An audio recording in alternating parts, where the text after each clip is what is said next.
This is Your City Could Be Better, because it could be. I'm David Plotz. If you love your city and still complain about it, you're in the right place.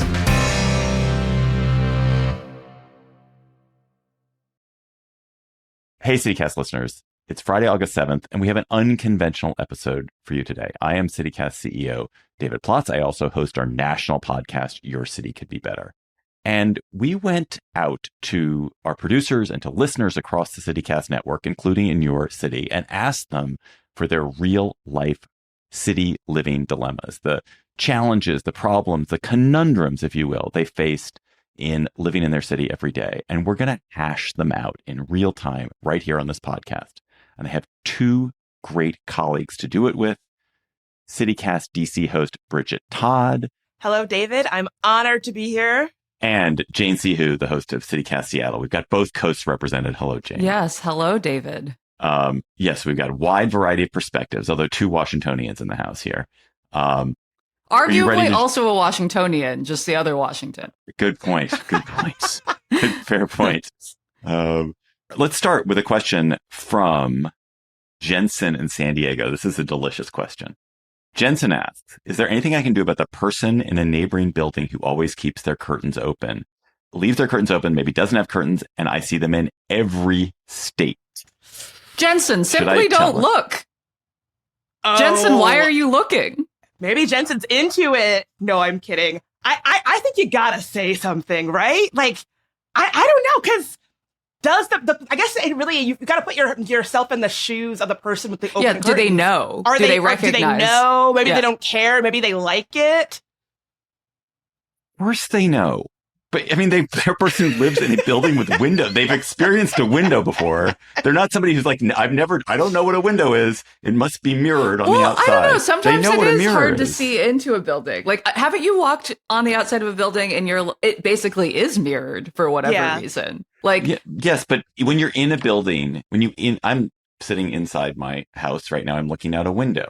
I assume that the person who can outside my window can look in at me. That's true. I guess I will assume. You always assume that someone can look in at you. It's true. Yeah, you assume until proven otherwise. Or maybe you just assume all the time. I live above retail, and there's a window where probably for the first couple of years I lived here, it's not that I didn't think anybody could look in. It's just that it's kind of a hidden window, and I didn't think anybody would. It's from the street. It's, you have to really be like intentionally looking up to see it. And there was one day where I had ordered pizza, and the pizza guy stood on the sidewalk and waved, and I thought, oh my God, actually, people can't see up here. Wait, so how would you even notify this person theoretically? If they live in a neighboring building, like, do you leave them There was a Friends episode. Oh, really? Entirely about this. You have to like count the windows and go into the... But then, even then, it's like, what do? Do you leave them a passive aggressive note? Like, hey, I can see you? Like, that feels just creepy then.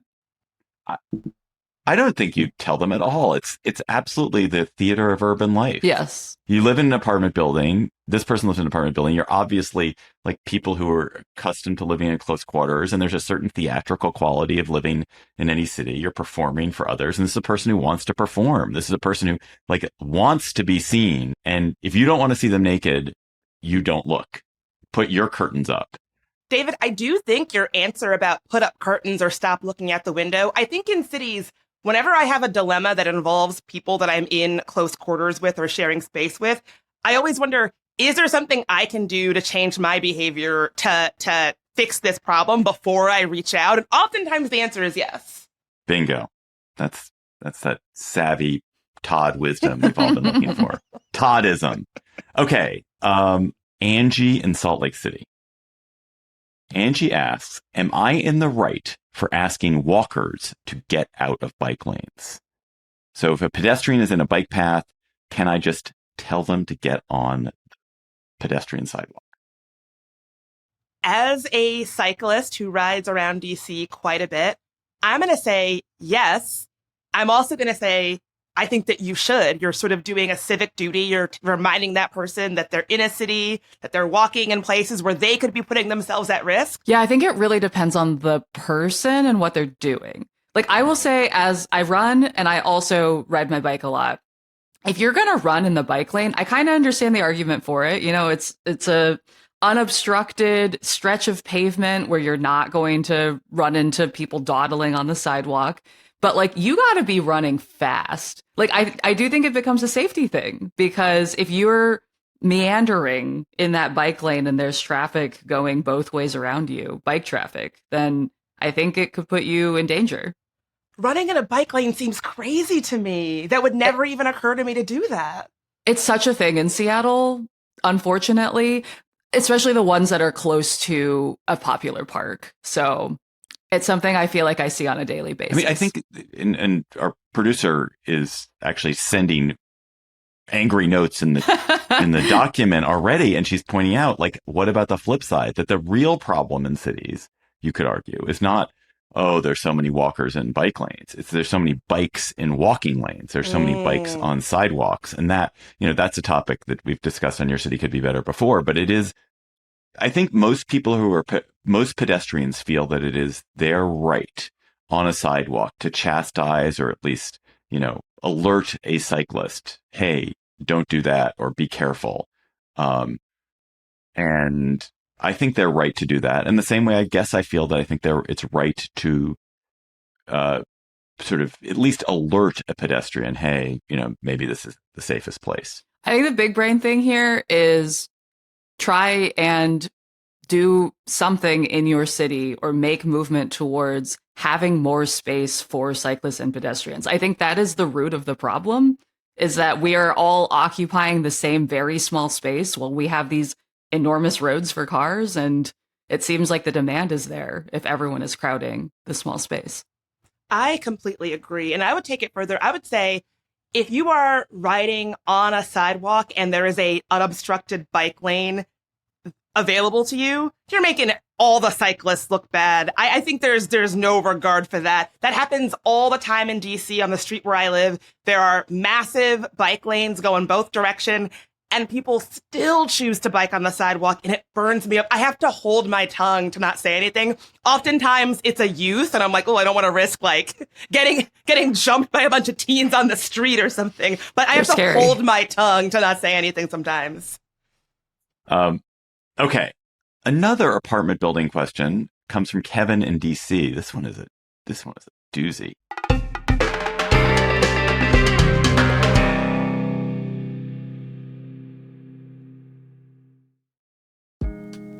CityCast Pittsburgh is sponsored by the Frick Pittsburgh Museums and Gardens.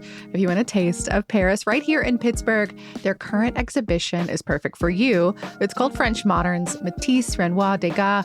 We've got in masterworks from all these very famous French artists and more, like Cézanne and Rodin. You don't need to be a dedicated student of art history to appreciate all these works. Yes, they are legends now, but back in their day, these artists were radicals, and some really put a foundational mark on movements that we still celebrate today.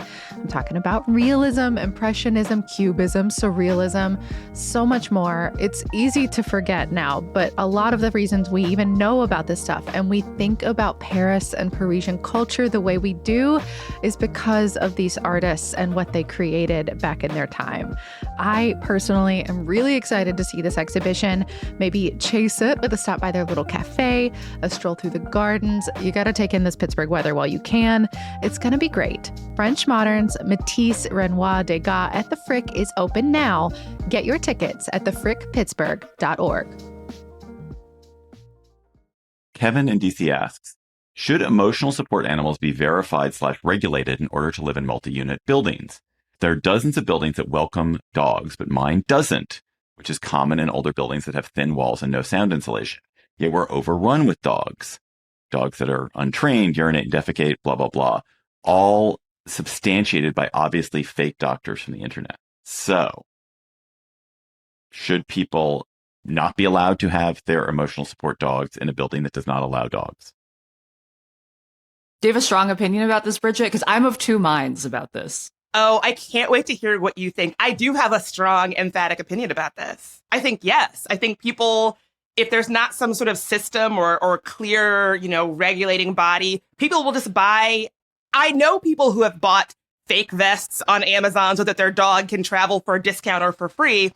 Those people are ruining the system for people who actually need a service animal, not cool. And I think it makes me unhappy that those scofflaws are making it so that that there needs to be some sort of a process in place. That's what I say. All right, Bridget, I'll say that I am a reformed scofflaw. So the year was yes, confession. Taxi cab confessions. Here we go. I'm getting real with you guys. In 2011, I was living in Berkeley, California, and I had a friend who knew a psychologist whose whole thing was like, I think dogs should be allowed to go anywhere. And she would write anybody an emotional support animal letter. And I happened to be getting married on the opposite coast. And I accepted her offer of her writing me a letter. And I flew with my dog as an emotional support animal. And I feel like in the couple of years after that, that loophole really got blown up. And I felt immense guilt about it and just stopped using it and was like, I am ruining the system for people who actually need an emotional support animal. I can't do this anymore.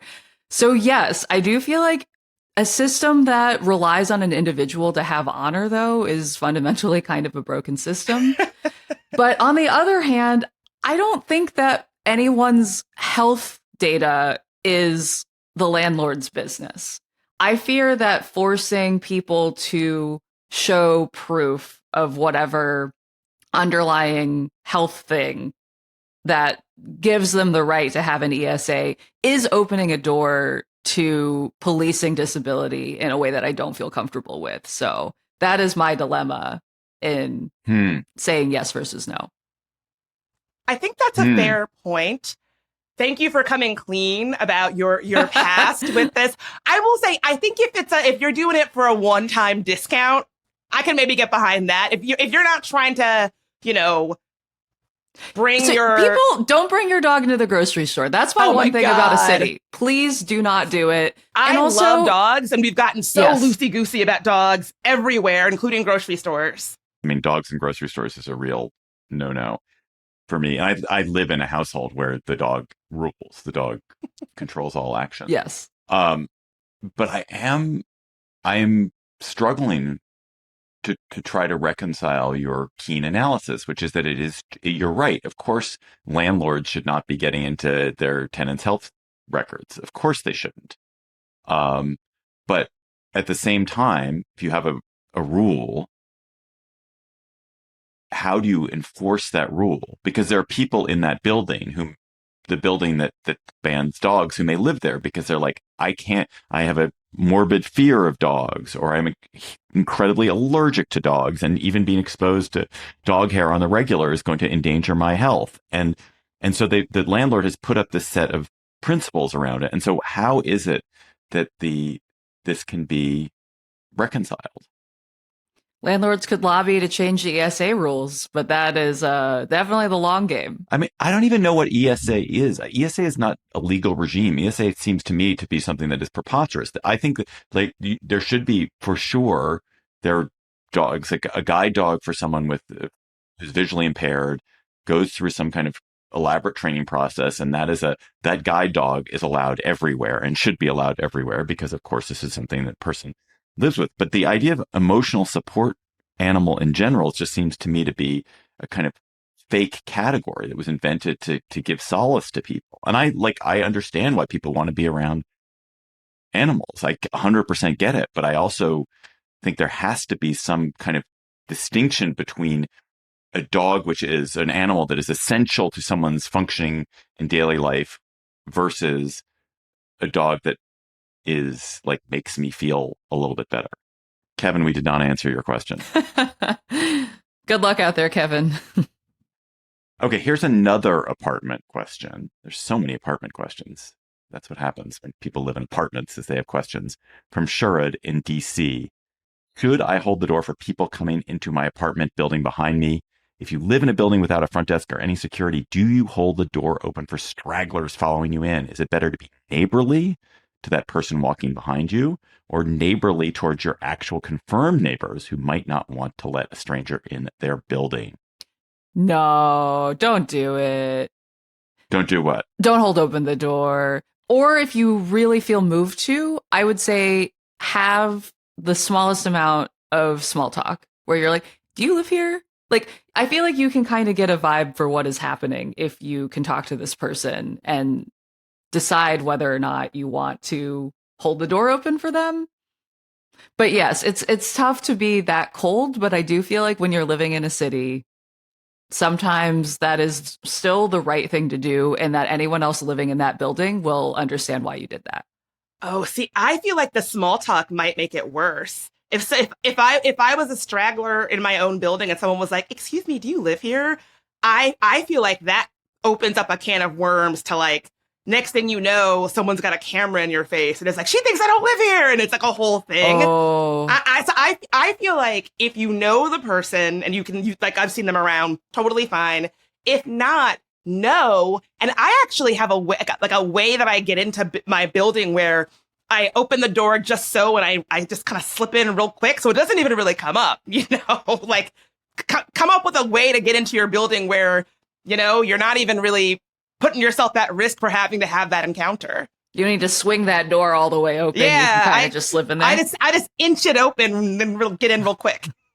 Yeah, I think the answer obviously has to be you don't let them in. But I think the way in which you don't let them in is kind of the question, which is the way you don't let them in by saying, "I don't know you, you can't come in"?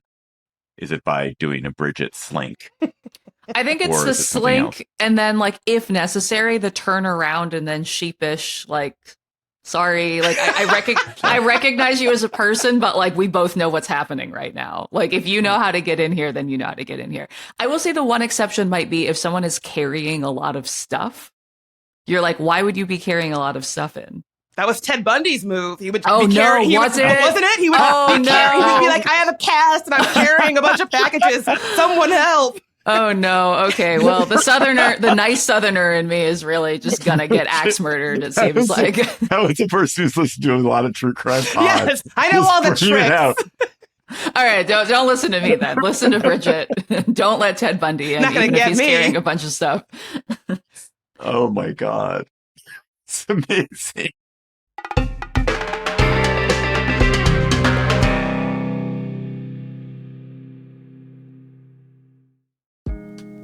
CityCast Pittsburgh is sponsored by the Frick Pittsburgh Museums and Gardens. If you want a taste of Paris right here in Pittsburgh, their current exhibition is perfect for you. It's called French Moderns, Matisse, Renoir, Degas. We've got in masterworks from all these very famous French artists and more, like Cézanne and Rodin. You don't need to be a dedicated student of art history to appreciate all these works. Yes, they are legends now, but back in their day, these artists were radicals, and some really put a foundational mark on movements that we still celebrate today. I'm talking about realism, impressionism, cubism, surrealism, so much more. It's easy to forget now, but a lot of the reasons we even know about this stuff and we think about Paris and Parisian culture the way we do is because of these artists and what they created back in their time. I personally am really excited to see this exhibition. Maybe chase it with a stop by their little cafe, a stroll through the gardens. You got to take in this Pittsburgh weather while you can. It's going to be great. French Moderns, Matisse, Renoir, Degas at the Frick is open now. Get your tickets at thefrickpittsburgh.org. We're getting towards the end of the questions I want to ask. So let's do Andy in Indianapolis. Is it too much to ask for neighbors to give each other a heads up when they're having people over? We live in a duplex with shared entrances and driveway and super thin walls. We always tell our neighbor ahead of time when we're having people over, so we can know that it might be a little louder or there might be more street spots taken up. And we even tell him when we'll be away in case he needs an extra parking spot. He never does the same for us. Is there a not weird way to ask for that? Or is it wishful thinking that he might try to anticipate our needs and living experience? Oh, Andy, you can't control other people. It's a nice thing to give your neighbor a heads up. I was going to say, like, do one better and invite them over. Maybe that would solve the problem. I don't know. But sometimes your neighbors just aren't that thoughtful. Yeah, reading this question actually challenged me because I have a lot of people over I entertain fairly regularly. And I used to have a group chat of my neighbors and the people in my building, but the neighbors have turned over kind of a lot. So we have not updated the new, for our new neighbors. And I'm wondering, like, is this person actually my neighbor? And they're wondering why I have never said, hey, we're having a party. But I do think it is a thoughtful gesture, and it kind of tells me what kind of neighbor the advice asker is, that they always are that thoughtful. And it would be nice if everybody was that thoughtful. But yeah, Jane, you can't control how thoughtful other people are, whether other people are considerate or not. That is crazy making for sure in a city. Is it also one of these things where, if it's between 9 a.m. and 9 p.m., and it's, less than 4 people, it's just like, yeah, whatever. That's just going to happen. Like, you're going to have people over, whatever. We're going to sit around. We're going to watch some TV. But that the only time you should notify, but it's only sort of when it's outside of the normal bounds of civilized behavior, when it's going to be at 6 a.m. I think it's ridiculous to notify every time someone is coming over. That just seems absurd. But I understand when there are exceptional circumstances that you should be notifying. If you're going to be making a significant amount of noise, if people can tell that you have a bunch of people over, I think that's when you need to let people know. Inviting your clog dancing team over early in the morning. Please no. I think the idea of the neighbor group chat is a really good one. I think as a positive act, you should try to think, like, can we create a block group chat or a neighborhood group chat? That seems like in the spirit of what you said earlier, when you can think of a positive action you can do to improve it, you should do that. Oh yeah, neighborhood group chat is clutch because you can't control what happens in your city, but you're kind of in control over what happens in your building and your block and amongst your neighbors. Oh, I've got one with my neighbors, and it came in really handy. There was one night at like midnight that there were a bunch of people prowling around in my yard, and I was like, are these cops? Are they not? And I texted my neighbors and was like, do you guys know what's going on? And it turns out there was some like police hunt or chase on our block. And it was really nice having the information, because I don't know where else I would have gotten this like hyper local block specific info, but with our combined knowledge, we kind of pieced together what was going on. Okay, we'll do one more question, which is a car question. John in Portland asks, when it's legal to park all the way up to the curb, should you? In Portland, you can generally park a car all the way up to the corner, which can make it harder for drivers, walkers, and people on bikes to see each other. We recently saw a neighbor get a note on their car, presumably for that offense. So who is right, the person who maximizes parking spaces available or the person who's angry about it? Whew. Okay, I feel like a broken record, but this feels like a systemic problem because the same thing happens in Seattle. The visibility is so bad. I have long said that if I ever ran for public office, which I will not, my platform would be no parking on arterials, and I would not win because I feel like everyone loves parking on arterials. But I think this is one of the things that should be regulated by the city. And there are some parts of town where it's called daylighting. They really are trying to daylight the streets so that you can see pedestrians or bikes or even just other cars as they're coming out of the intersection, and they can see better. But I mean, I think as long as it's legal, like you can't really do much about it. I guess leaving a note to explain your position, if it's argued well and I think argued respectfully, might help educate someone about why it's not a great idea.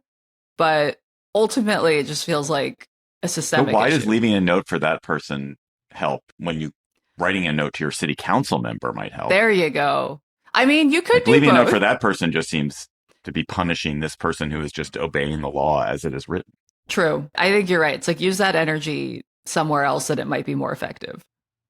Yeah, if I'm parked completely legally per the law in my city and somebody is leaving me a note on my car about the way that I'm parked, that's a problem. I once caught somebody red-handed leaving a note on my car that said "Learn to park" in the Trader Joe's parking lot. Caught him red-handed.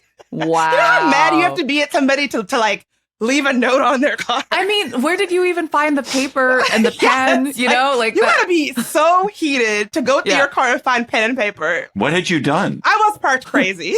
I was not parked appropriately. So this is a little bit of a different situation. But if you're parked within the legal bounds, don't leave a note on somebody's car. Yeah, write to your city council person. Yeah, I mean, I think about that a lot. Like, okay, like, is this an appropriate place to park? Will people have visibility? But I don't think, I absolutely don't think that you have any right as a citizen to police someone else's fully legal parking behavior. I don't even think you have a right as a citizen to police someone's fully illegal parking behavior for the most part.